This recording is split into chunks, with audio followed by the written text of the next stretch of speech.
নমস্কাৰ। কবিতাৰ শিৰোনাম হেঁপাহৰ জোনাক, কবি জ্যোতি মাধৱ। আবৃত্তি কৰিছোঁ দীৰ্ঘজ্যোতি দত্তই।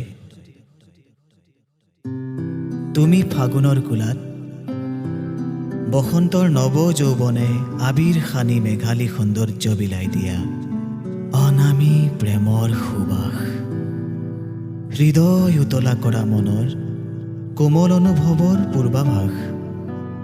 মোৰ চকুলৈ এবাৰ চোৱা না, এসাগৰ নীলাৰ মাজত সংগোপনে ধৰি ৰাখিছোঁ নিৰ্মল মনৰ স্বপ্ন সমৃদ্ধ আত্মপ্ৰত্যয়, বিশ্বাস আৰু হৃদয় উজাৰি দিব পৰা গভীৰ মৰম।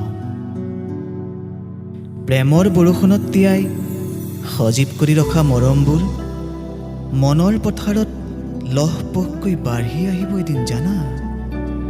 আঘোণৰ সোণালী সপোনবোৰ সময়ৰ মিঠা অনুভূতি হৈ মনৰ জোখাৰে মৰম বিলাব। মাথো এবাৰ মোক মৰমেৰে আঁকোৱালি লোৱা না, প্ৰেম আৰু বিশ্বাসেৰে উপচাই দিম তোমাৰ হেঁপাহৰ সেউজ পথাৰ। সুখী হ'ব পৰাকৈ আজৰি আনিম মোহময় স্নিগ্ধ জোনাকৰ এমুঠি শীতল পোহৰ। এনেকৈ এদিন আমাৰ যুগ্ম অনুভৱে অনাবিল মৰমৰ মাজত পোহৰ বিলাব। জীৱনৰ বৰ্ণিল প্ৰশান্তিয়ে পূৰ্ণিমাৰ জোনৰ দৰে শুকুলা মেঘৰ আৰে আৰে শীতল স্নিগ্ধ জোনাকে মিঠা হাঁহিৰে জ্যোতিৰ্ময় কৰিব। ধন্যবাদ।